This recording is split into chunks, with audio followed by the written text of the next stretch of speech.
Maaf, suaranya putus-putus. Suaranya kecil. Oke, mungkin saya nggak pakai ini ya. Halo Daniel, Assalamualaikum. Halo, Waalaikumsalam. Kalau, apa kabar nih? Gimana Gita dan Alhamdulillah. anak-anak? Baik, baik, baik. Ya masih pagi. Oh, masih pagi, masih subuh Baru di aja, sana ya. iya baru aja azan subuh. Oh, Masya Allah. 15 menit yang lalu. Oh, ya. Udah diganggu sama kami ya. Nggak apa-apa nih. Gak apa. Emang biasa kok bangun jam segini jadi. Mm. Biasanya, berarti udah berapa tahun tinggal di ini ya, tinggal di US ya, dirimu? Hampir 8 tahun. Ambil 8 ya. Jadi Daniel ini sebenarnya kenalan saya waktu di Singapura ya, di Singapura Hmm. dan beliau ini salah satu yang Mas Daniel ini salah satu mahasiswa NTU termuda ya, 16 tahun ya? 16 tahun dirimu. Waktu, waktu masuk itu ya. Kalau sekarang udah enggak Iya. 16 tahun lagi. Iya, maksudnya sekarang udah nggak mungkin lah. Jadi waktu masuk ke NTU itu 16 tahun. Nah, jadi kita hari ini benar-benar kita explore tentang Daniel, Mas Daniel. Semoga jadi motivasi dan inspirasi buat rekan-rekan mahasiswa semua ya. Langsung aja Daniel, mungkin bisa ceritain ke kita perjalanan karirnya dari awal sampai bisa sekarang kerja di US itu gimana?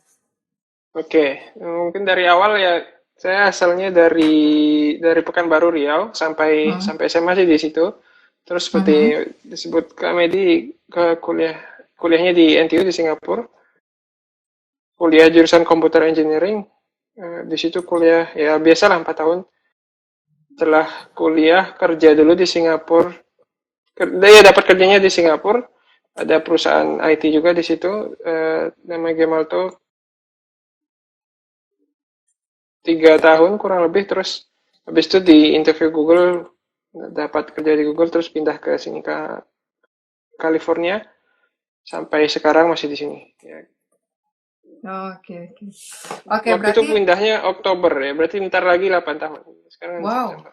8 tahun itu waktu yang panjang banget ya. Iya, iya, iya, lama-lama banget, jadi nggak kerasa, berarti kalau dijumlahin sekarang udah lebih lama tinggal di sini dibanding di Singapura. Singapura kan kuliah 4 tahun, kerja 3 tahun. 7 tahun. Nah, jadi Daniel ini emang apa setelah SMA bener-bener di luar negeri ya, belum pernah berkarir di Indonesia malahan ya. Iya, iya, malah belum Wah, pernah. hebat ini. Nah, sekarang ini Daniel sekarang ini kan sekarang programmer itu ya, programmer itu kan booming banget ya karena semuanya juga sekarang digital gitu dan pemahaman saya karena nggak hanya desain website aja, mungkin rekan-rekan di sini tuh taunya desain website aja gitu ya, programmer itu. Padahal sebenarnya sebenarnya programmer itu kan luas ya cangkupannya bahkan sampai alat-alat listrik juga mungkin butuh ya, butuh butuh keahlian programmer juga buat setting kayak Hmm. mungkin apa ya, vakum, cleaner segala macam gitu ya. Nah, mungkin dirimu bisa jelasin sedikit gitu ya ke kita. Sebenarnya cangkupan kerjaannya programmer itu bagaimana sih? Iya, oke.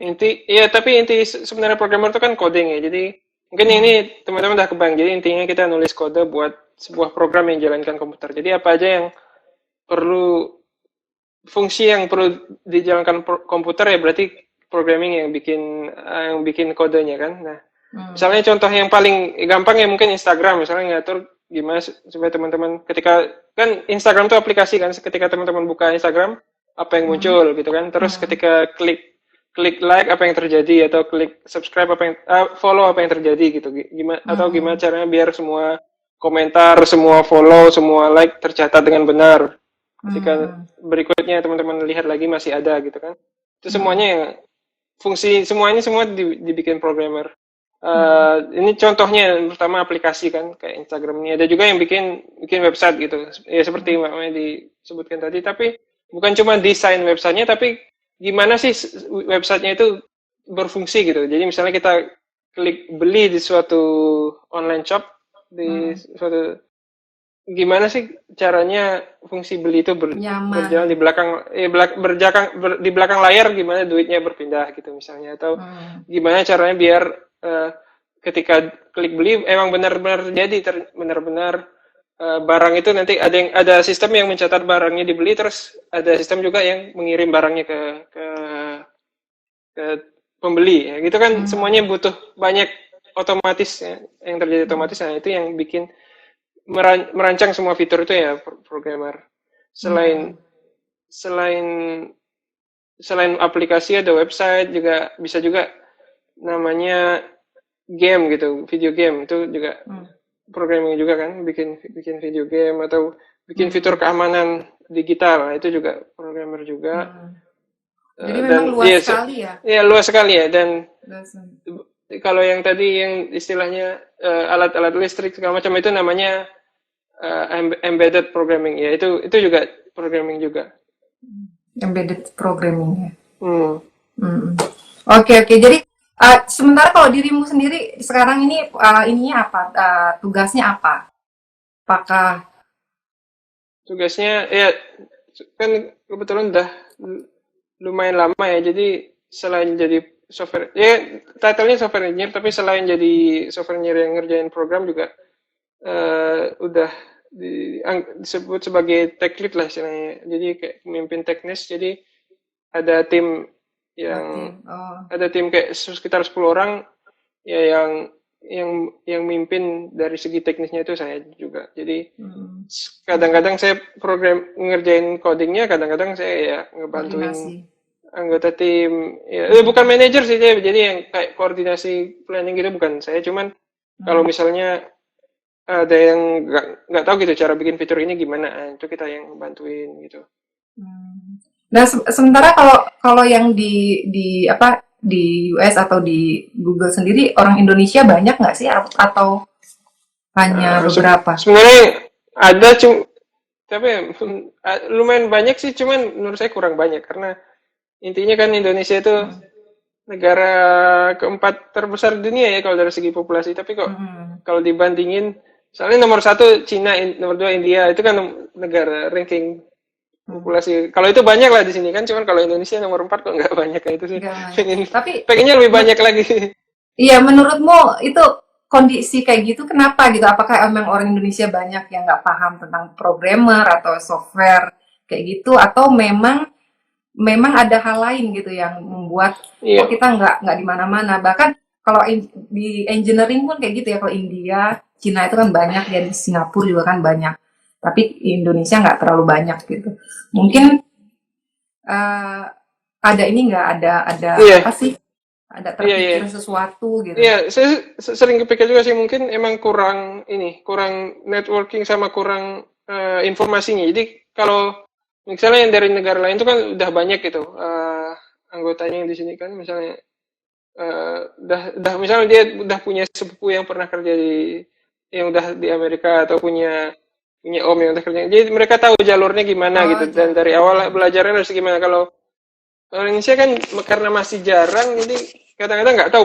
Mungkin yang ilmunya cukup itu sebenarnya udah banyak gitu kan. Saya tahu juga banyak programmer-programmer yang jago, cuman nggak tahu jalurnya gimana gitu, biar biar nah iya atau benar. nggak ada kesempatan buat nyari Mm-mm. Menurut kayak gitu. menurutku sama ya, Mbak. Banyaknya kendala dari orang-orang Indonesia itu karena informasinya kita malah nggak tahu gitu. Kayak Iya, kayak iya. dulu juga waktu beasiswa, kalau Daniel tahu kan ya, ada beasiswa S1 di Hmm. NTU. Kalau kalau saya justru malah nggak tahu gitu. Tiba-tiba pas pindah ke Singapura, loh kok banyak mahasiswa Indonesia yang udah dapat beasiswa di Singapura di S1 gitu kan. Nah, Hmm. mungkin ini juga ya yang bisa salah satu acara-acara kita tuh buat ini ya, buat buat apa ya, kayak informasi yang real juga kan. Kadang-kadang banyak sih mereka searching informasi tapi ternyata memang nggak terlalu sesuai kayak gitu kan ya, Hmm. Ya, informasi-informasinya. Nah ya, terus makanya saya juga gimana? saya juga iseng-iseng coba jadi YouTuber, itu alasannya salah satu itu juga. Jadi pengen Hmm. berbagi informasi, makanya bikin bikin channel ya itu Pintar Programming yang Iya, disebutkan nah itu tadi ya itu. uh, mungkin yang nonton di sini harus harus ini ya, harus subscribe channel YouTube-nya Mas Kalau Medi. tertarik kalau kalau tertarik Iya, tentang iya. topik pemrograman, Karena jadi saya lihat biasanya banyak banget informasi di sana, jadi pasti bermanfaat banget. Pintar programming ya. ya, terutama kalau belajar benar Pintar Programming, terutama kalau lagi belajar pemrograman, belajar di bidang komputer atau baru mulai karir, nah itu kira-kira cocok lah ya, buat Cocok untuk diikuti. itu. Nah, Menurut saya sih. ya benar-benar. Saya juga ini dan dirimu runut ya. Jadi emang dari dasarnya juga di dasar udah dijelasin Ya, gitu ya. ada tutorial terus juga ada sharing pengalaman lah gimana jadi programmer. Benar-benar. Ya, setuju.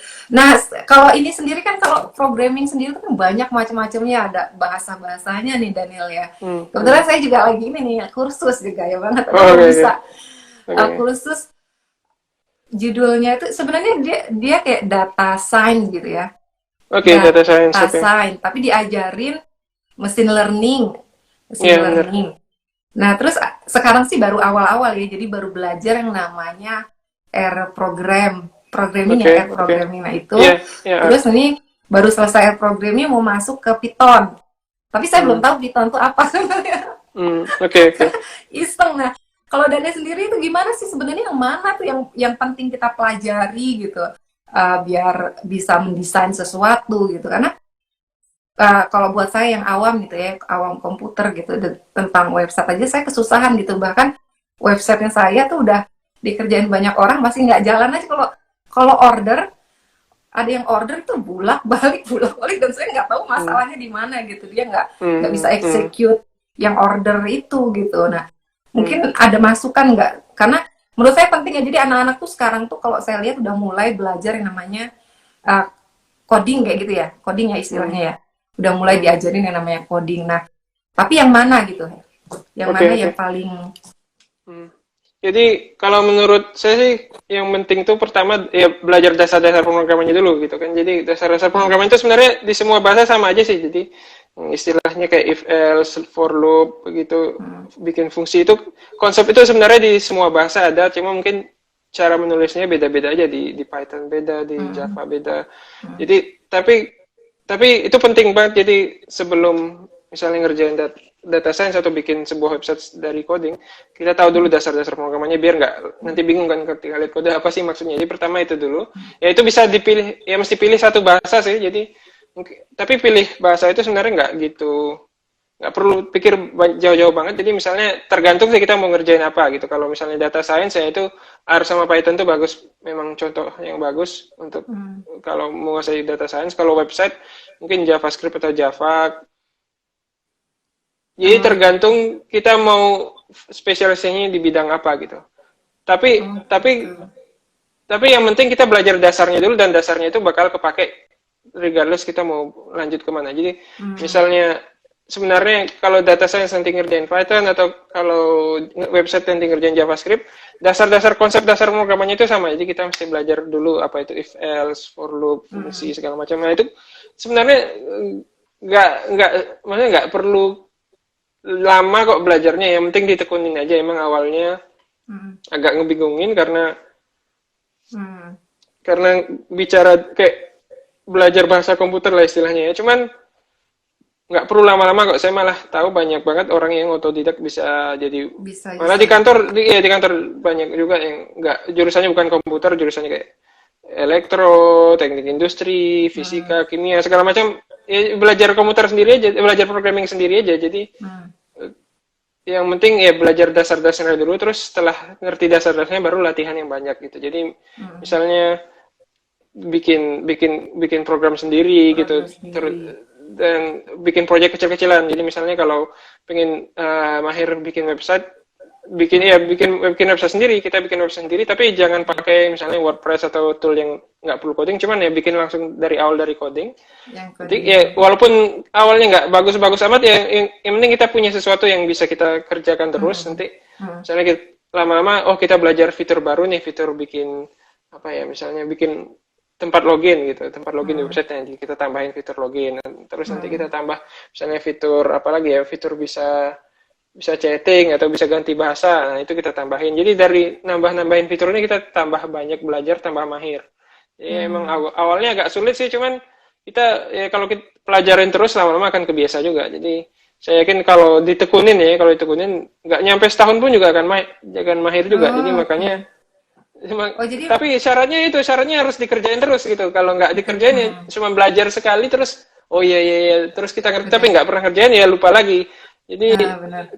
makanya banyak orang yang jurusannya bukan komputer pun sukses jadi karirnya karena Misalnya dia belajar setahun atau nggak nyampe setahun malah udah mahir, terus dia kerja misalnya dia kerja jadi programmer, ya tiap hari dia kan jadi ngerjain itu kan kalau dia udah kerja. Iya Jadi benar. yang penting dasarnya dulu, dasarnya juga nggak perlu lama, tapi setelah itu yang penting dibiasakan biar jadi mahir. Mm-mm. Mm-mm. Nah, sekarang juga mungkin banyak banget kan YouTube ya, salah satunya YouTube-nya Daniel juga ya bisa buat nambah nambah pengetahuan gitu ya dari sana juga. Nah, memang sulitnya mungkin rekan-rekan kita tuh sulitnya gini Daniel. Kalau mereka kalau misalkan fresh graduate ya, mereka kerja kan udah kelihatan jurusannya teknik komputer atau informatika gitu, jadi keterima gitu. Tapi kalau misalkan kita mau jalurnya otodidak gitu, kita belajar sendiri, pas kita mau apply Lamar gitu. melamar itu, tapi menarik juga nih kata Daniel tadi, coba semuanya ya, coba sendiri, nanti kita masukin aja, kita pernah ngerjain ini, pernah ngerjain ini. Iya, Gitu betul. ya. Jadi kalau misal Ada gitu. iya, benar. Kalau kita misalnya bukan jurusan komputer, ya gitu caranya. Kita bikin proyek kecil-kecilan gitu kan.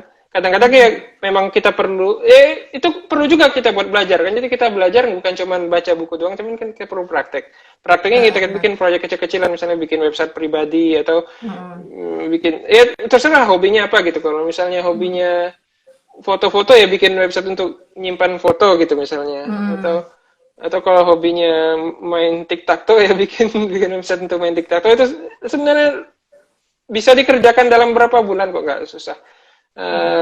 Ya maksudnya dalam berapa minggu pun bisa, cuman kalau mau bagus ya mungkin beberapa bulan. Setahun lah ya, setahun. Iya kalau dari awal ya mungkin sekitar tahun. Nah kalau udah punya itu kita bisa bakal masukin di resume, nih bisa nih saya bikin sendiri, terus kita jelasin kesulitannya apa. Ya itu misalnya orang yang ngelihat orang yang nerima pelamar kerjaan itu emang dia itu pengennya orang yang bisa programmer, jadi dia nggak peduli lulusan mana asal dia bisa membuktikan kalau dia bisa programmer kan. Kalau emang kita lihat terus di resume kita jurusan ini, cuman kita ada bukti kalau kita punya ngerjain proyek yang lumayan sulit dan lumayan belajar banyak, dia akan nggak ada masalah. Cuman kalau emang nggak ada apa-apa di resume, kita nggak bisa nunjukin apa-apa, ya dia gimana tahunya kita bisa programming kan. Mereka tuh satu-satunya yang mereka penginkan itu orang ini bisa programming, karena mereka tuh juga butuh orang gitu. Jadi mereka nggak milih-milih, wah ini harus universitas ini, asal kita bisa nunjukin kita jago programming, kita pernah kerjain yang lumayan rumit, mereka akan kasih kerjaannya. Nah iya, sebelum dilanjut ini mungkin yang mau bertanya bisa seperti biasa ya ke question box. Tadi ada yang bilang katanya nggak ada ini apa? Ya biasanya kan kalau live itu ada yang namanya apa ya? Yang namanya notifikasi. Nah kita ini nggak ada notifikasi, nggak keluar, nggak tahu saya udah berapa kali live ini notifikasinya nggak keluar, jadi orang-orang pada nggak tahu gitu ya, nggak tahu yang live. Tapi untungnya memang ada ini ya, ada rekamannya, nanti biasanya mereka bisa nonton setelah selesai juga.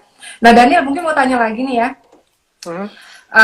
Mungkin buat rekan-rekan ya yang memang berminat untuk programming gitu, ternyata memang secara otodidak juga ada kesempatan gitu ya. Nah tapi kalau untuk meniti karir gitu ya, tadi kan kata Daniel juga informasinya tuh banyak banget yang banyak yang nggak tahu gitu ya, masih banyak yang nggak tahu. Mungkin bisa dijelasin gimana sih kita tuh buat memulainya, bisa kerja ke luar negeri kayak gitu.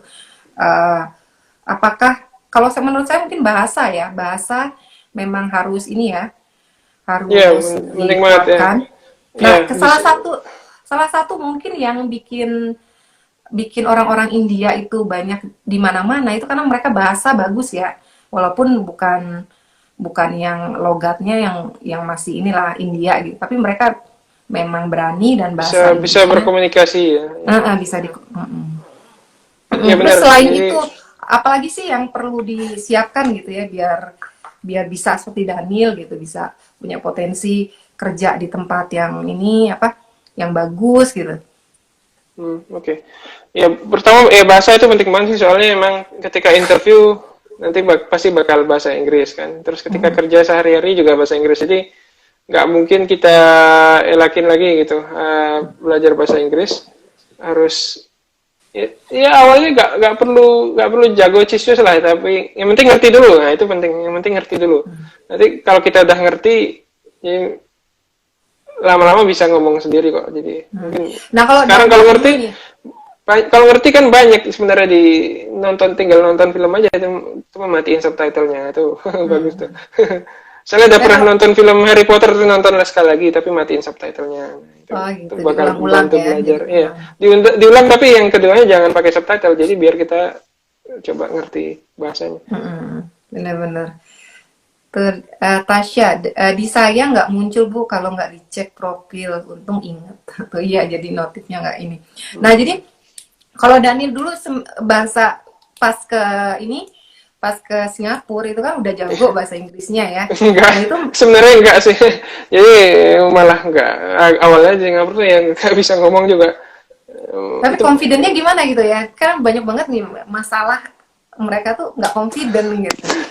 ya gimana lagi, soalnya saya dapat kuliahnya di situ ya, masa karena nggak bisa bahasa Mundur. Inggris nggak, masa mundur gitu ya, jadi ya bisa-bisain aja gitu. Jadi Nah, pede aja dulu awalnya gitu ya. kalau PD sih nggak, cuman dicoba aja gitu. Jadi karena kalau kuliah itu mungkin enaknya, kalau kuliah itu kita nggak perlu langsung, maksudnya yang kita, misalnya kita datang kuliah gitu kan, yang diomongin dosen tuh misalnya bahasa teknis, jadi kita udah tahu istilah-istilahnya, kita tinggal sambil belajar bahasa Inggris ya, sebenarnya datang kuliah itu kita nonton, kita tahu lah kira-kira konsepnya, kan kita udah ngerti sebagian gitu, kita ngerti konsepnya sebagian, terus kita tinggal nyambungin aja, oh maksud dosennya itu, jadi lama-lama kita jadi kebiasaan, jadi gitu kira-kira. Awalnya ya nggak berani, misalnya kalau ke misalnya kalau ke toko gitu, pengen nyari barang nggak ketemu, nggak perlu di supermarket, terus nanya karyawannya, saya nggak tahu nanyanya gimana gitu. Misalnya apa ya dulu ya, pernah nyari nyari suatu barang itu, terus jelasin cara barang yang dicari ke ini, saya malah bingung. Akhirnya muter-muter sendiri aja terus. Cuman ya lama-lama kan kalau kita tinggal di situ, ya kita tiap hari dengar bahasa itu, datang kuliah kan dengar bahasa itu, ya lama-lama jadi bisa. Terbiasa. Uh, Nggak, bener-bener bener. Saya juga sih pas kerja ke Singapura sama sih, belum bisa bahasa Inggris. ya. Nggak, belum bisa ngomong, malah bahkan kalau meeting itu udah gemeteran. Gemeteran. Tapi enak nih kalau dari, Enaknya kalau mahasiswa nggak perlu ngomong banyak sih, enaknya, jadi nggak. nah Jadi iya iya, awalnya ya penting itu sih, yang penting bisa pasif dulu menurut saya. Jadi kalau udah bisa paham. pasif, lama-lama nanti jadi bisa, udah paham, otomatis bisa ngomong sendiri gitu. Kalau mahasiswa kan yang perlu pasif doang dulu. Ya kalau sebenarnya kalau lagi di Indonesia ya belajar pasif gampang kok sebenarnya, tinggal nonton film atau apa gitu. Tuh ada yang bilang, Putri suka dihujat teman kalau pakai bahasa Inggris. Ya itu jangan dihiraukan lah teman-teman. Ya itu kayak kita itu, teman kita pengen maju kok kita malah ngejek gitu. Itu kan Aneh ya. aneh, ya aneh. Harusnya ya kita, kalau teman kita pengen belajar bahasa Inggris ya, walaupun misalnya nggak sempurna ya jangan diajak, kita harusnya mendukung. Iya, benar. Ini saya ingetin lagi ya buat rekan-rekan yang ada pertanyaan bisa masuk ke question box ya. Nah, kayaknya hari ini tuh berat banget, mereka juga bingung ya. Mereka juga biasanya saya topik-topiknya sederhana gitu ya. Dan hari ini benar-benar yang berbobot dan ini mungkin ya bisa ceritain nggak kan? Tapi Daniel sih belum pernah pengalaman di Indonesia ya, jadi belum ada bandingan ya apa kerja. Ya tahunya ya SMA aja. Tapi ada ini nggak, apa sih kira-kira kelebihan untuk kerja di luar gitu? Oke. Kerja di luar biar rekan-rekan itu termotivasi gitu ya. Karena sebenarnya banyak sih ya yang berharap gitu bisa kerja di luar, tapi mereka memang susah mulainya dari mana gitu. Oke. Jadi mungkin yang kelebihannya tuh pertama bisa belajar banyak banget, karena pertama dari segi teknologi yang dipakai, terus dari sistem atau proses organisasi dalam perusahaan gitu, banyak banget yang bagus di perusahaan luar ini, terutama ya kalau perusahaan yang memang bagus gitu ya, perusahaan multinasional atau misalnya kayak Google gitu, lumayan bagus banget. Jadi banyak banget yang bisa kita pelajari gitu. Jadi dari Misalnya gimana caranya bikin website yang bagus, gimana caranya biar kode yang kita bikin sebagai programmer itu bagus, bisa di-review, bisa ditinjau sama teman-teman juga gitu. Itu sistemnya, teknologinya pokoknya banyak banget lah bagus yang bisa dipelajari. Terus juga dari segi belajar dari orang di sekitar kita. Itu kan juga banyak kan. Jadi kayak kalau di sini kan banyak orang datang dari berbagai negara. Jadi kita tahu juga orang-orang jago dari negara ini itu gimana. Kita jadi belajar. Kita belajar banget lah. Jadi mereka itu kan kalau ngobrol ya pasti mereka ngomongin pengalamannya atau nge-share ilmunya gitu. Kita jadi kita belajar banget, terus kita interaksi juga dengan budaya mereka kan. Jadi kita kayak tahu apa sih perbedaan yang ada di antara berbagai budaya. Kita juga belajar lebih menoleransi lah perbedaan yang ada, membuka wawasan, kita berguna juga. Terus selain itu apa lagi ya, terus ya dari bukan mata duitan sih, cuma dari gaji juga lumayan, alhamdulillah bisa nabung lumayan banyak kalau misalnya kerja di luar negara luar. Benar-benar. Tapi memang ingin terus berkarir di luar negeri atau punya plan? Ya masih selalu mikir-mikir sih, pengen lanjut di sini terus. Ya so far sih masih betah, cuman pengen juga gitu nyoba di Indonesia, cuman nggak tahu. Ada pertanyaan nih Daniel nih, kita masuk ke pertanyaan kali ya. Dari Nur Sami, bagaimana membangun habit supaya kita rajin belajar ngoding? Terkadang sering merasa malas dan bosan. Nah, gimana? Ya itu sih yang bahaya kalau belajar itu, kalau sering merasa malas dan bosan. Saya sendiri juga kadang kalau belajar yang baru ya ngerasa gitu, cuman kita harus apain ke diri kita, kalau kita nggak ngelaluin, misalnya kita ngerjain terus malas bosan, kalau kita nggak ngejalanin kita nggak akan bisa gitu. Jadi kalau kita pengen jago di suatu hal, kita harus ngelewatin yang namanya malas dan bosan itu kan. Yang namanya sulit, yang namanya malas, yang namanya bosan, kita harus ngelalui itu dulu. Nanti setelah itu baru kita jadi jago. Kalau kita udah lebih mahir gitu, kita akan nggak ngerasa malas atau bosan lagi, karena semakin mahir kita di suatu bidang, kita akan semakin tertarik di bidang itu gitu. Jadi lama-lama kita akan jadi malah pengen belajar itu terus gitu. Jadi kita harus ngelewatin fase malas dan bosan ini. Kalau kita gitu sering masih di fase ini, kita udah nyerah dulu ya, kita nggak akan nyampe gitu. Cuman kalau kita ngelaluin itu, walaupun ya pasti nggak enak lah awalnya di hati kita, apalagi kita belum ngerti macam-macam, tapi harus cari tahu. Nah, tapi ini justru ini yang bikin kita kuat. Sama kayak misalnya kayak atlet gitu kan, pasti push up dulu kan, biar jadi atletis gitu. Setelah udah berotot, nanti dia push up tuh gampang aja gitu kan. Jadi ketika awal-awalnya aja yang susah. Ya benar sekali, mungkin memang harus harus kita planning ya, harus kita punya target, kita tuh mau seperti apa gitu. Jadi mungkin jadi termotivasi ketika kita males, kita ingat lagi, target kita ini gitu ya. Iya. Tapi kalau malas dan bosan tuh ya biasa, pasti ada. Kalau kita masih pemula, pasti kita akan ngerasain itu gitu, karena kita begitu banyak yang kita nggak tahu dan kita harus menjalani. Ya emang kayak gitulah prosesnya gitu. Bener. Kayak saya belajar sendiri tentang yang apa sih, digital marketing gitu ya, tentang Google Ads, Facebook Ads gitu. Males gitu ya, stuck gitu kan. Males stuck gitu karena belum paham juga gitu. Tapi pas ngeliat orang, kayaknya kok mereka punya revenue-nya tinggi banget gara-gara itu loh. Iya, bener. Sama kayak juga misalnya saya belajar YouTuber kan belum lama ini, masih belum nyampe setahun gitu kan bikin YouTube. Awalnya belajar ngedit video, aduh susah banget ini ngedit video, harus belajar dari awal gitu kan. Tapi ya awalnya makan waktu banget lah. Saya cuma ngedit satu video bentar doang bisa makan waktu berjam-jam, karena emang awalnya nggak ngerti kan. Awalnya nggak ngerti, cuma ngedit video 15 menit doang bisa makan waktu 5 jam gitu, karena pengen cari tahu dulu ini buat ngelakuin ini gimana ngelakuin ini. Cuman lama-lama kalau itu dijalanin jadi kebiasa, dan semakin kita mahir, semakin kita ngerasain nggak gitu malas lagi gitu, nggak gitu bosan lagi. Iya, sama sih, sama benar-benar. Karena sempat juga ya kita terpukul ya. Kalau saya kan ada juga nih channel YouTube, cuma belum banyak. Cuma kadang-kadang lihat orang kok apa Iya benar-benar. kayak kontennya cuma makan makan di kebun stroberi atau ini kok banyak banget yang nonton. Aku bisa Oh, ngasih konten yang berpendidikan gitu, yang ada ilmunya untuk anak-anak, kok nggak ada yang nonton. Kayak gitu ada ya, sempet ada rasa kayak gitu.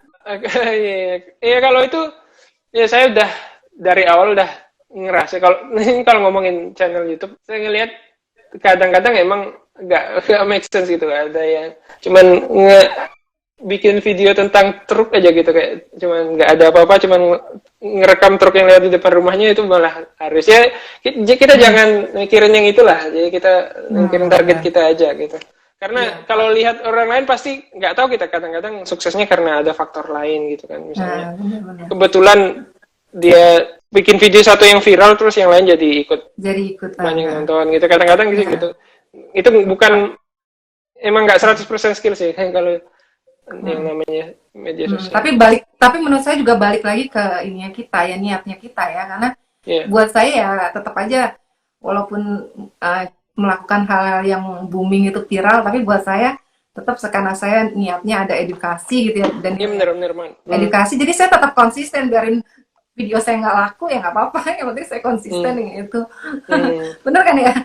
Iya, benar-benar. Jadi target kita apa ya, itu jangan dinegosiasi gitu. Kalau memang targetnya berbagi ilmu gitu kan, berbagi ilmu ya, itunya jangan kita karena pengen viral kita negosiasi, kita kompromi di situnya jangan. Ya, mungkin komprominya di bagian lain. Mungkin kita belajar editing gitu kan, biar gimana biar video menarik. Kita lebih menarik ya. Cuman kalau tujuan kita nyari ilmu ya bagian itunya jangan dikompromiin. Kalau menurut saya sih gitu. Setuju. Dan ada lagi pertanyaan dari Yusuf ya. Mas, ada nggak batasan umur untuk kerja di Google? Jika gagal, apa next melamar bisa diterima? Nah, saya mau nanya dulu, sebenarnya Google itu apakah emang hanya di US gitu ya? Ataukah ada di negara-negara lain gitu ya? Maksudnya di Indonesia? Macam di berbagai negara ada. Bisa ada sih dilihat di websitenya, lihat google.com/jobs kalau nggak salah ya, dia bakal lihat di ini kantornya ada di mana aja. Di Indonesia sih ada kantornya, cuman bukan bagian engineering, maksudnya bukan buat nggak ada lowongan buat programmer kalau di Indonesia, karena yang kantor di Indonesia ya untuk ngurusin misalnya sales, marketing, atau hubungan public relation, hubungan dengan pemerintah, ya gitu-gitulah yang intinya ya bukan mengembangkan produk atau bukan membuat product development. Kalau pengen jadi software engineer ya berarti nggak bisa yang di Google Indonesia, cuman di sekitar Indonesia lumayan banyak kok, misalnya di Singapura ada, di Australia ada, Singapura, Sydney, Tokyo juga ada, terus di Eropa pasti banyak ya, di Eropa, di Amerika Serikat banyak. Ya itulah ya. Di Asia juga yang tadi yang saya sebutin, Tokyo, Singapura, Sydney. Berarti bisa buka, kalau ada info lowongan mereka akan selalu update di website mereka. Iya, di websitenya. Jadi buat rekan-rekan sering-sering mampir ya, bisa rata-rata memang semua perusahaan-perusahaan besar gitu ya. Mereka kan punya websitenya, dan setiap mereka butuh karyawan atau ada lowongan, mereka akan posting di situ ya. Jadi rajin-rajin ngecekin satu-satu ya. Iya, benar-benar. Dan gimana, kita masih mikirin juga gimana biar CV atau resume kita kompetitif gitu, karena mereka pasti banyak yang daftar kan. Jadi kalau kita biasa-biasa aja, kemungkinan dipanggilnya kecil.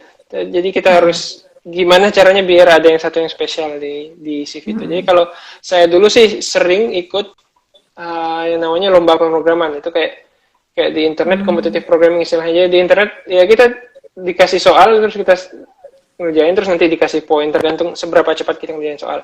Ya emang nggak jago sih nggak, cuman karena ikut itu ada rankingnya, dan kadang-kadang kita bisa perusahaan ini ngelihat dari ranking kita, ratingnya segini, oke lah boleh gitu, walaupun nggak jago-jago. Saya nggak pernah menang, itu nggak pernah ya, paling awalnya papan bawah gitu, ketika baru mulai kalah terus, pasti posisi buntut terus, lama-lama ya bisa masuk posisi tengah gitu. Terus ternyata itu pun udah cukup. Jadi saya tuh dipanggil wawancara dari Google-nya, jadi mereka email, saya lihat kamu ngikut lomba ini nih, Padahal saya sebenarnya nggak menang gitu, padahal lomba ranking 1000 berapa gitu, ranking ranking tengah lah, nggak ranking bawah-bawah amat, cuman nggak ranking atas sama ranking 1000 sekian. Terus dia bilang, oh kita lagi nyoba Hire. kontak orang-orang yang ikut lomba ini gitu. Kalau tertarik, kalau tertarik kita bisa langsung wawancara, kayak gitu sih sebenarnya prosesnya. Lo Jadi, justru dulu tuh nggak apply ya? ya waktu itu saya nggak apply, nggak kebayang gitu. Nggak mungkin lah dipanggil gitu, saya mikir gitu, makanya saya nggak pernah apply. Cuman karena saya ikut lomba itu, mereka yang ngontak saya, dan Nah, kalau ini mau dia, mau apply ya sini, kalau mau daftar tinggal email resume dia, nanti bakal langsung interview. Malah enak, jadi kita nggak, kalau kita apply lewat website kan harus tunggu dipanggil dan belum tentu juga dipanggil. Kalau ini malah dia bilang langsung wawancara. Nah, iya benar-benar. Nah, jadi mungkin itu satu trik ya, rajin apa sih?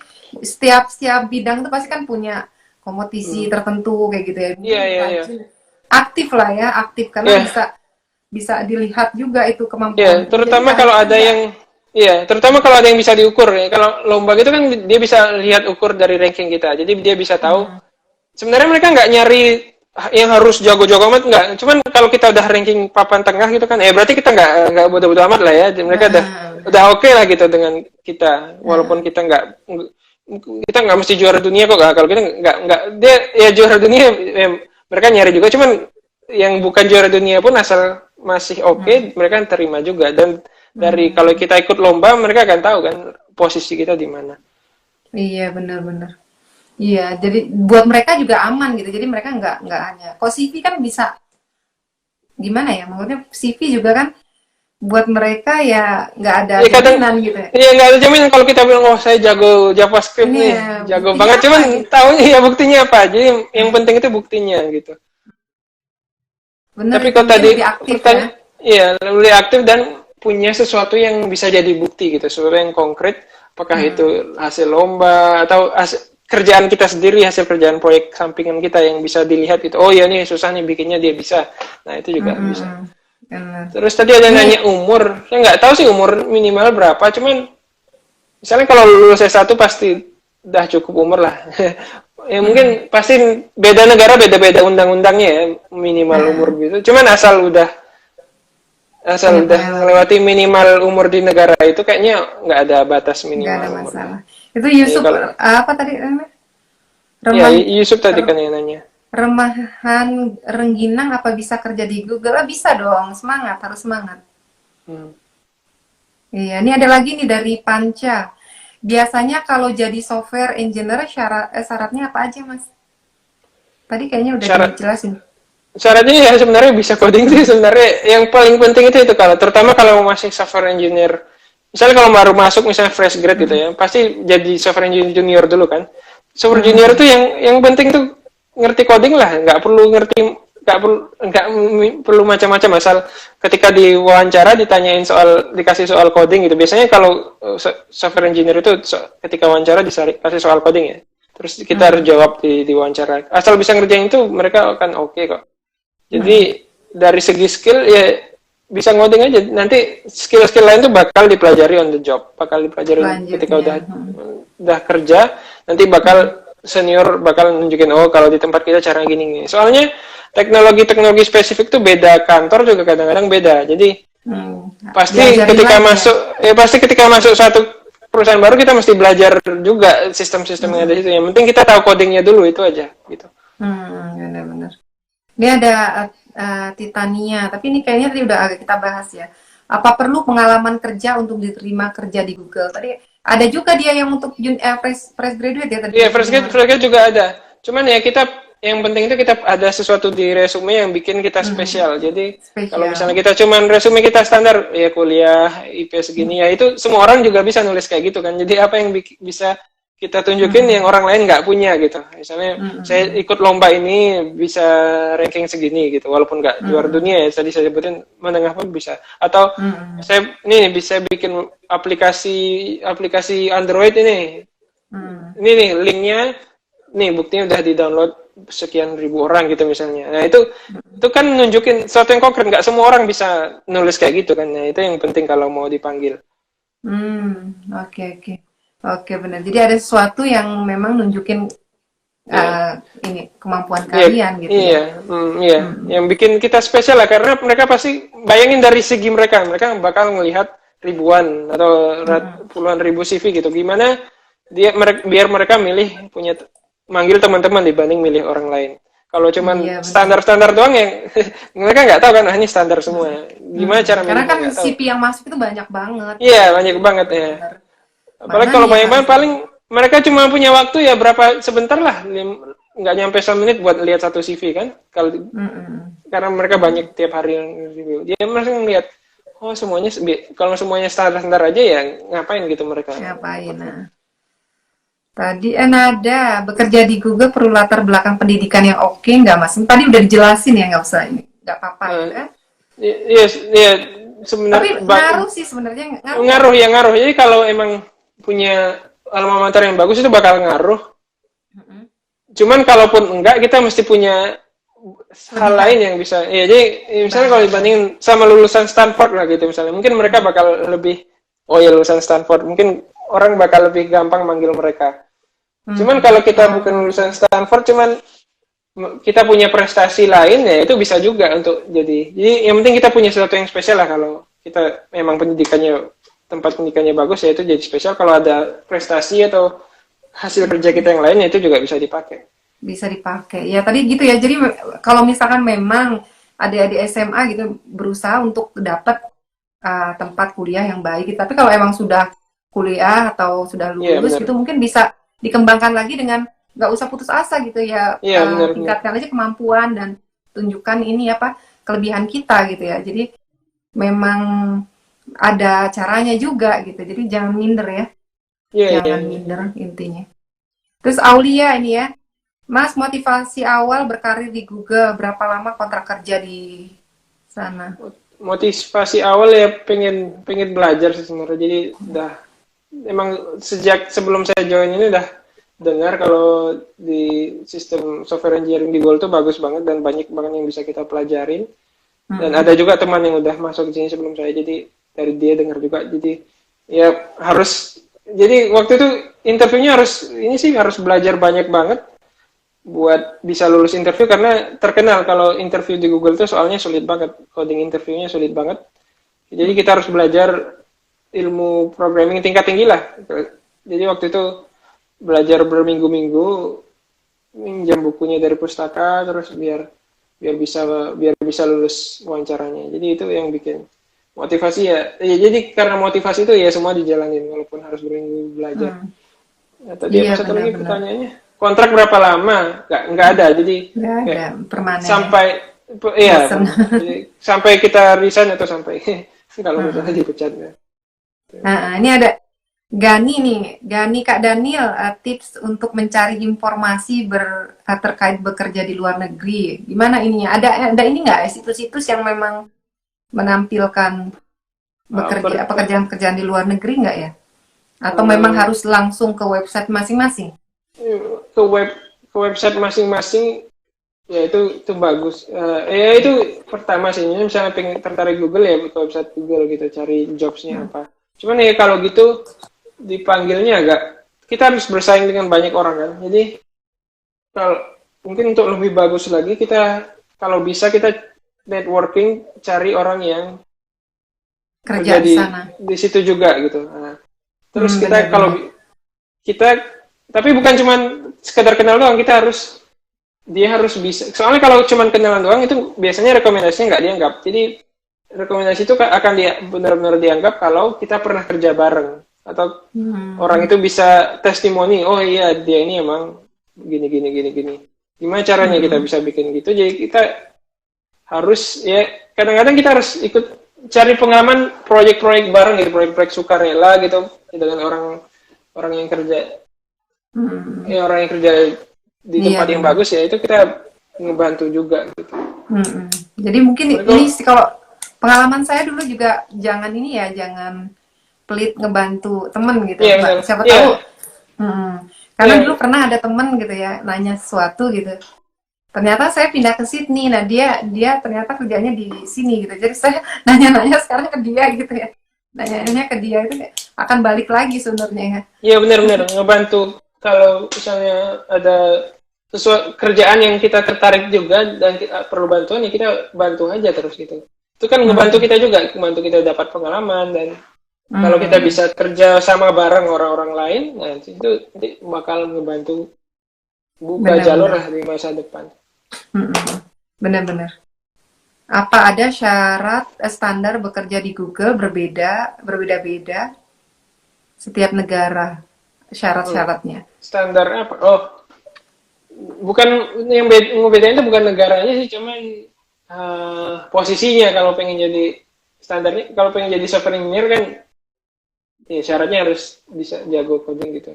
Kalau posisinya lain, misalnya product manager atau designer, nah itu beda lagi syaratnya. Jadi bukan per negara sih, tapi per posisi. Ya benar. Terus ini ada Khalida. Kak, kendala dan tekanan apa saja sih dalam pekerjaan sebagai programmer? Apa aja, Daniel? Tadi kan kita ini ya banyak cerita tentang ininya ya, tantangannya. Nah sekarang kendalanya. Ya mungkin ketika atau masih menyenangkan semua gitu, jadi tidak ada. Ya pasti banyak suka dukanya. Mungkin terutama ketika awal-awal gitu kita akan ngerasa kayak wah saya kok banyak banget yang saya nggak tahu gitu. Mungkin awalnya itu yang jadi kayak kita awalnya kalau nggak hati-hati kita bisa ngerasa minder atau ngerasa bodoh gitu karena ngelihat orang-orang di sekitar kita kok pinter-pinter banget terus kita kok nggak ngerti-ngerti. Saya dulu sempat ngerasa gitu sih ketika pas pertama pindah ke Google gitu kan, wah semuanya rumit banget terus saya nggak ngerti apa-apa. Kalau datang meeting itu orang-orang kok pada ngerti semua ya, saya kok nggak ngerti sendiri apa saya yang bodoh atau gimana gitu kan. Tapi emang awalnya emang mesti gitu, kita perlu belajar aja gitu, terus gitu. Jadi kita lama-lama kita jadi biasa, terus kita jadi kayak orang yang ngerti gitu dan orang lain yang bakal nanya ke kita. Jadi dijalanin aja gitu, jangan. Tapi ya itu bakal terjadi sih. Jadi siap-siap aja ketika baru, terutama kalau baru mulai, kita akan ngerasa, wah banyak banget yang kita nggak ngerti. Tapi kok orang lain ngerti ya, terus kok bisa nggak sih sebenarnya kita kerja di sini kalau kita sekarang kayak nggak ngerti gini, tapi ya seiring waktu nanti kalau kita belajar terus kita jalanin terus kita ngerti sendiri. Iya, jadi yang pertama ya itu ya, harus memotivasi diri kita sendiri. Terus jangan putus asa. Sama tadi ada yang bilang nggak punya nggak bisa bahasa Inggris, minder gitu. Itu jangan ya, justru jadi tantangan gitu. Jadi tantangan karena semua orang mulai dari nggak bisa gitu ya. Tapi sebenarnya ada beberapa ya tipe-tipe orang gitu. Orang yang memang terpaksa melakukannya karena memang kebutuhan gitu. Ada orang yang memang termotivasi gitu ya. Kalau saya dulu karena kebutuhan ya, karena butuh uang gitu. Kalau di Singapura dulu. Ya, tapi kalaupun awalnya terpaksa karena kebutuhan, tapi kalau kita misalnya udah ngejalanin terus, kita jadi mahir di situ, kita akan jadi ngerasa menikmati juga karena sebenarnya yang bikin susah itu kita nggak tahu, bukan karena kita nggak cocok gitu. Jadi karena kita nggak tahu. Tapi kalau kita udah tahu, kita kan ngerasa oh iya ini oke, sip. Gitu kan kita jadi. Dari Kinaya, Mas belajar programmer otodidak atau kursus? Kalau saya sih emang kuliahnya komputer, jadi belajarnya dari kuliah. Daniel udah ini ya. Udah cuman tadi udah saya sebutin banyak teman-teman di kantor atau di sekitar jadi programmer tapi bukan jurusan komputer. Kalau saya tanya belajar dari mana, biasanya kebanyakan sih belajar sendiri. Tapi kursus ya bagus juga, jadi tergantung kita pribadi sih. Kita bisa nggak disiplin gitu belajar sendiri. Soalnya awalnya pasti sulit kan. Kalau kita bisa disiplin, ya oke aja belajar sendiri. Cuman kalau kita tahu diri kita suka malas-malasan, ya mungkin ending milih kursus yang bagus. Jadi kita ada yang maksa kita ngelanjutin. Karena bayar, jadi harus. Iya. Atau karena ada instrukturnya yang ngecek kita terus, jadi kita nggak mungkin malas-malasan. Nah, itu kan bagus. Cuman kalau emang bisa belajar sendiri ya nggak masalah, karena saya tahu banyak orang jurusan fisika lah, jurusan elektro lah. Kalau udah kerja di programmer nggak bisa ngebedain. Saya malah kalau nggak nanya, saya nggak tahu dia itu bukan lulusan programmer, saya nggak tahu karena. Ingat yang jurusan fisika tuh siapa? Yang dari Singapura juga. Imas siapa? Tapi itu dari ITB tapi fisika. Sekarang di Swedia ya? Mana sih? Oh, Austria. Gun. Gugun. Itu Oh, Gun. programmer juga nggak? Iya, dia programmer. Dan kalau udah kerja Fisika kan? kita nggak bisa, ya kalau nggak salah fisika atau kimia, ya benar MIPA, lupa saya fisika atau yang lain. Iya benar dia. Tuh, itu jadi Itu motivasi. contohnya. Dan kalau udah kerja kita nggak bisa ngebedain yang mana yang lulusan programmer yang bukan, karena yang ngaruh itu pengalaman kerja, bukan pengalaman kuliah. Karena Benar. ketika kuliah ya belajar dasarnya aja, dan kuliah komputer pun banyak belajar teori-teori yang nggak kepake sebenarnya. Jadi yang kepake itu dasar-dasarnya aja, dan itu pun itu kalau orang jurusan fisika ngeluangin bisa, waktu ngeluangin waktu berapa bulan buat belajar dasarnya, ya mereka juga bisa juga gitu. Benar. Ini ada lagi pertanyaan dari Ersha. Mas, sewaktu di interview ada kesulitan menjawab nggak? Contohin dong, Mas, interviewnya gimana?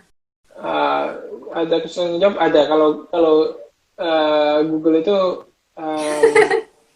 soal interviewnya emang terkenal sulit sih, jadi nggak bisa asal-asal. Dan saya nggak semua, jadi ada mungkin ceritain dulu gimana interviewnya. Jadi kayak ada 5 sesi gitu, masing-masing 45 menit. Bayangin dari pagi dari habis makan siang sampai sore. Waduh, lama ya? Iya, 45 menit dikali 5 interview itu kan udah hampir 4 jam lah total. Mungkin ada jeda-jeda. Dites Jeda-jeda 15 menit. kita? Iya benar, semuanya murni ngetes kemampuan coding. Bayangin. Ya.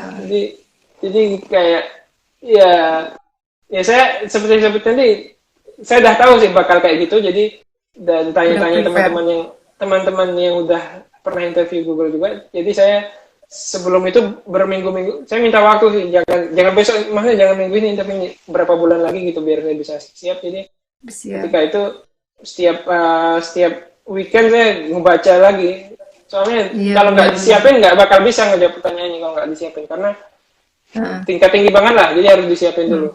Nah, itu juga mungkin tips ya buat yang mau melamar kerjaan, kalau misalkan interview kasih jarak gitu, jadi bisa siap.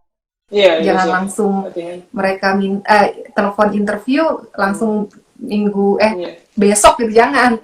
Kasih jarak, kalau enggak seminggu 2 minggu juga. Itu yang buat belajar. Terutama kalau terkenal interview di situ sulit. Nih, kalau terkenal sulit berarti kita kan mesti belajar dulu kan, nggak mungkin kita tahu-tahu 2 hari langsung jago. Misalnya kalau Google itu kan biasanya soalnya banyak terkait algoritma gitu, nggak mungkin tiba-tiba dua hari kita langsung jago algoritma. Kita bakal butuh waktu berminggu-minggu, ya itu yang saya lakuin. Jadi belajar dari buku, belajar dari soal interview lah di internet tuh banyak. Benar. Ini teman kita nih, Levi Fikri, ya nggak sih? Benar. Kak, gimana mengajar? Ini mah bercanda ini. Kak, gimana ngajarin programming? Itu saya masih mikir itu gimana. Soalnya saya nyoba ngajarin anak sendiri juga, tapi mungkin belum waktunya kali, atau belum. Susah ya.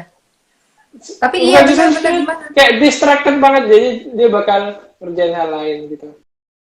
Kan udah ada sekarang programming buat anak-anak gitu kan. Ada, iya benar. Tapi di situ ada game juga, jadi dia ngerjain gamenya. Gak tahu gimana. Iya, jadi bikin game kan ya, programming anak-anak tuh yang saya tahu tuh ada di Indonesia ya. Itu jadi ponakan saya juga tertantang karena pengen bikin gamenya itu, bikin game itu. Nah, tapi sebenarnya kalau anak-anak itu mulai umur berapa ya bisa mulai? Nggak tahu. Saya juga pengen tahu juga gini. Kalau ini mungkin kalau ada yang bisa ngejawab malah saya tertarik jawabannya, karena jadi mungkin ada yang udah sukses juga nih ya, ngajarin anak coding. Masih bisa ya? Nih ada izin bertanya, apakah Google di sana open magang? Oh iya, magang di mana? Bener, open magang, dan itu jalur yang bagus banget kalau pengen kerja di luar negeri. Kalau bisa, kalau kita pernah punya pengalaman magang di perusahaan itu bakal ngebantu banget untuk bisa nanti ketika lulus kerja. Tapi emang mereka ada kesempatan itu untuk magang? Ada dan ada benar, dan itu terkenal banget program magang di Google itu. Jadi persaingannya ketat juga, jadi kita nggak bisa daftar doang terus diterima, nggak bisa. Jadi bakal ada coding interview segala macam. Kita harus siapin juga, dan banyak lah bahan di internet untuk nyiapin magang di Google itu gimana. Mungkin Saya pernah ngobrol-ngobrol sih sama teman, dulu pernah ketemu anak magang Google dari UI ya, terus magang Google ke Google Amerika. Gimana caranya dia bisa dapat? Jadi dia gini ceritanya, dia tahun pertama magang di Indonesia dulu, jadi kayak magang di Gojek atau gimana gitu kan. Jadi terus tahun berikutnya baru dia coba daftar magang di luar negeri. Dia daftar banyak gitu, daftar di Facebook juga, di Google juga, di Amazon juga, semua didaftar, terus dapatnya di Google. Dan emang harus coding interview juga, jadi kita harus sebelum kita daftar, kita harus, ya mirip kayak daftar kerja lah, kita harus nunjukin prestasi kita juga. Jadi misalnya kita pernah magang di tempat lain yang bagus juga, ditulis, bakal persaingan juga gitu. Ini ada yang nanya lagi nih, Mbak Tasya, Mas, emang Google sering ngadain seminar gitu nggak? Seminar-seminar atau webinar ya? Ada nggak sih? Ada. Kalau bahasa Inggris sih selalu ada. Jadi ada, tinggal aja cari aja di internet. Cuma kalau di Indonesia kayaknya tahunan ada di Indonesia. Lupa namanya apa? Google Jakarta. Lupa. Pokoknya ada lah, tinggal dicari aja. Datang seminar itu bukan cuma karena pengen dapat seminar aja. Jadi kita kalau emang ada sesuatu yang kita pengen pelajarin di situ ya kita datang. Cuman kalau kita cuma pengen datang itu nggak gitu manfaat sih menurut saya. Jadi kita tanya dulu, kalau nanya kayak gini kita nanya dulu ke diri kita apa sih yang kita ingin cari dari datang seminar ini. Apa ada kriteria khusus yang dinilai untuk kerja di Google? Tadi udah sih ya dijelasin sama Daniel ya. Jadi memang benar harus ada sesuatu yang bisa ditunjukkan ya. Karena perusahaan itu pengennya memang ketika mungkin ya, ketika perusahaan itu pengennya orang yang memang cepat paham kali ya. Kalau misalkan pernah ngerjain kan secara nggak langsung ini anak ini paham nih, akan bisa gitu ngikutin ritme mereka gitu, walaupun mereka akan ngajarin hal-hal baru gitu ya. Dan Iya benar. Jadi yang paling penting ya itu tadi kata Daniel, harus banyak segala peluang lah ya. Nggak mungkin ini nggak programming aja, bidang apapun gitu ya. Coba memang kalau banyak aktivitas kayak tadi lomba-lomba atau ngerjain proyek-proyek yang kecil-kecilan teman-teman gitu, mungkin bisa dicoba semua. Jadi jangan males gitu ya, intinya jangan males. Gunakan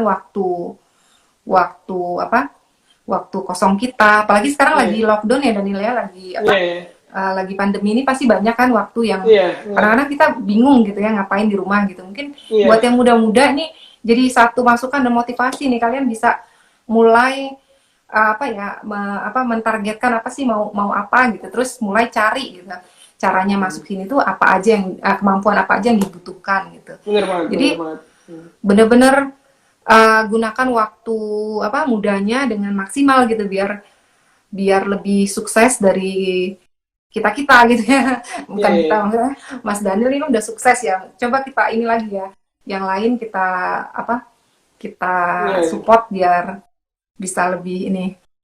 Ini ada lagi satu nih, umur sudah mau nyampe 30, apakah masih bisa berkarir di programmer profesional, di mana di negara kita 30 sudah expired untuk jadi pegawai? Dari Ricky Darmawan. Gimana Daniel? Kalau kita ternyata udah tua nih, udah merasa telat nih, apakah memang 30 sudah tua, saya juga 30. Loh, tapi kan dirimu 30, tapi dirimu udah maksudnya senior. Belajar bidang baru dari awal umur 30. Gimana? Oke. Kalau dari segi perusahaan nggak pernah ada ini sih ngebatasin gitu. Oh, kamu belajarnya dari umur berapa gitu, nggak pernah ditanya gitu. Jadi yang penting kita mahirin diri kita. Dan saya juga sekarang kadang-kadang belajar bidang baru gitu, nggak ngerasa kalau umur 30 itu terlalu telat. Nggak terlalu telat untuk belajar bidang baru. Apalagi kalau programming ya nggak perlu butuh waktu lama sih. Kalau misalnya mungkin kalau pengen jadi dokter, mungkin kalau baru mulai dari 30 pengen jadi dokter, nanti belajarnya 10 tahun lagi ya mungkin agak kelamaan. Cuman kalau programming ya sebenarnya nggak nyampe setahun dah bisa dasar-dasarnya. Jadi nggak ada masalah sih kalau baru belajar 30. Dan saya tahu beberapa di kantor itu baru, maksudnya dia masuk sebagai junior tapi umurnya udah 40-an. Tapi masuk sebagai junior. Jadi berarti dia Oh. bukan programmer dari awal kan. Jadi dia kalau kalau misalnya dia programmer dari awal, dia nggak mungkin dia masuknya sebagai junior gitu kan. Masuknya pasti udah Hmm. jadi senior gitu. Tapi dia masuknya Senior. sebagai junior, sebagai level entry level bawah. Tapi dia udah 40-an, udah punya anak yang udah menikah gitu kan. Ya berarti dia Mm-mm. baru mulai belajar gitu kalau. Jadi jangan jangan putus Iya. semangat ya, Kalau maksudnya. kalau programming sih enggak, kalau programming enggak. Kalau mungkin bidang lain nggak tahu ya. Kalau programming Hmm. nggak perlu banyak waktu kok untuk mahir. Nggak perlu, maksudnya nggak perlu Hmm. bertahun-tahun banget, asal dilakuin di bawah setahun pun bisa. Hmm. Oke. Tuh kalau tadi sertifikat itu ini banget nggak sih, dinilai, ada nilai Enggak, tambah nggak untuk enggak. kerja di Saya Google? nggak pernah ngelihat orang Mm-mm. serius Karena serius sebenarnya, menganggap sertifikat itu, karena uh, sertifikat itu kadang-kadang gimana ya, jadi kayak nggak ngebuktiin apa-apa gitu, karena kita cuma mm-mm. tahu cara ngejawab ujian, dah lulus dapat sertifikat, tapi sebenarnya dia jago atau nggak tahu.